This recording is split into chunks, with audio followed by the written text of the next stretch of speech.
away from my family. I could go on and on about that, but law enforcement has been good to me. 31 and a half years, and I thank God because in 31 and a half years, I never shot anybody. Amen. Nobody never shot at me. Amen. That's a blessing.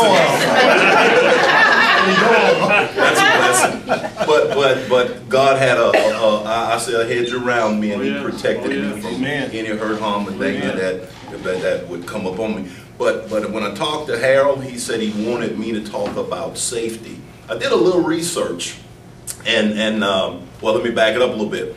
When I turned 50, I started getting this AARP mail. Love it.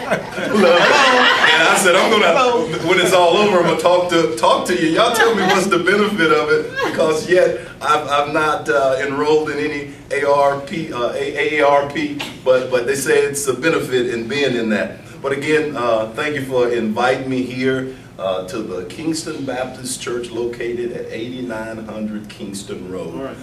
I'm going to talk to you a little bit about safety, public safety, and your personal safety. Some of this is going to be new to you. You're going to be amazed at some of the stuff that I'm going to say. It may not even affect your life, but elderly, seniors, people in their golden years have to be aware of what is really going on around them. You're a target for criminals, whether you know it or not.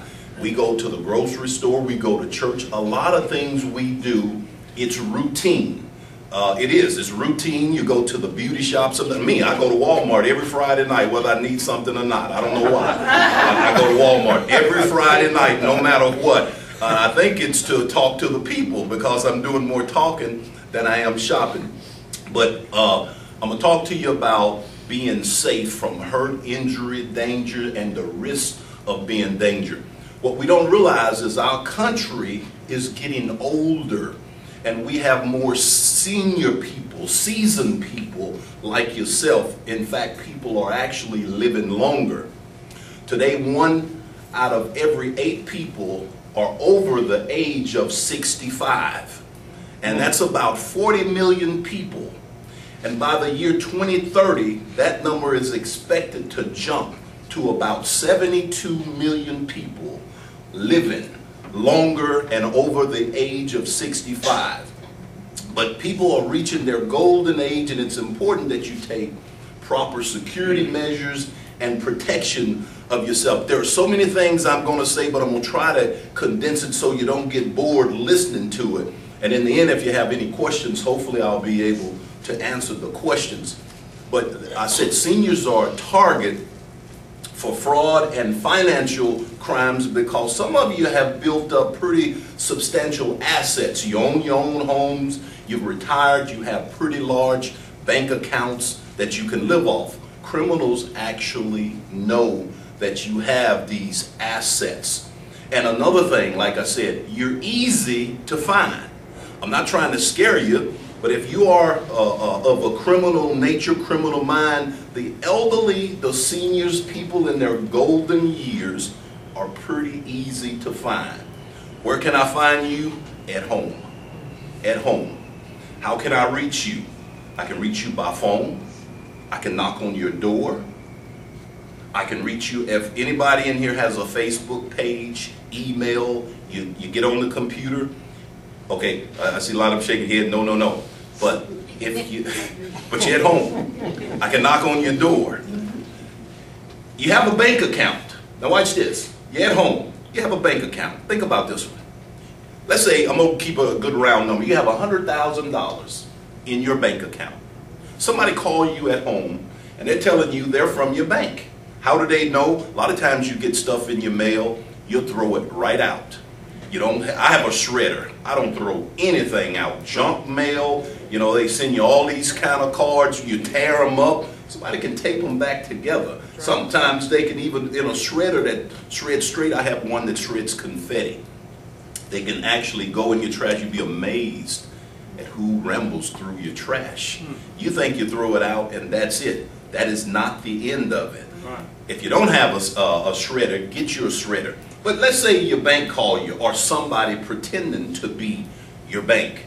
You have $100,000 because they went to your mailbox and they took they took your bank statement out. So now they have all the information. Not trying to scare you, trying to make you a little aware what criminals will do.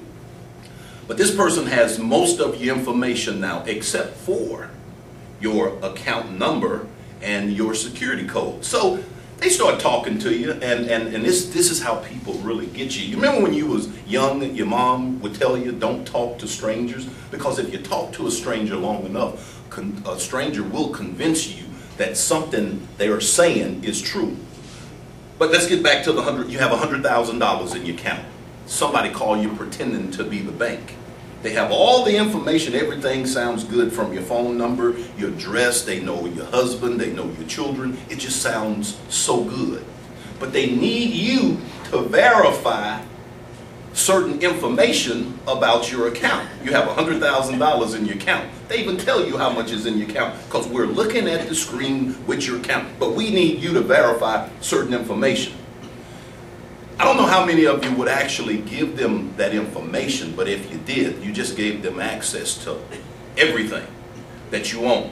A lot of times, the banks will not call you, well, no, the banks will not call you anyway over the phone to verify. But you can always say, can I call you back? And I'm using the bank, but it can be with anything that's going on that don't appear to be right. A lot of times after the storms, the elderly is preyed upon to get a new roof, and somebody will come by, they'll tell you that they're from your insurance company and we're just checking, and can I get up to look? You say yes because you're thinking, okay, that's legit. They get on your roof and they'll make you think that your roof is about to fall in. Then they will have you write them a check, but you didn't even verify the information. The key is always verify, always verify. Now, again, I'm standing among some intelligent people, and you're saying, well, that will not happen to me, but I'm going to keep going, and maybe I'll get on your street, because it's so many tricks and trades that people are using, and they're preying upon people in their golden years, and you are vulnerable. You can be vulnerable. If a person make you believe that you're about to be financially broke, you're about to lose everything you own, you might listen to that person. But there are so many scams.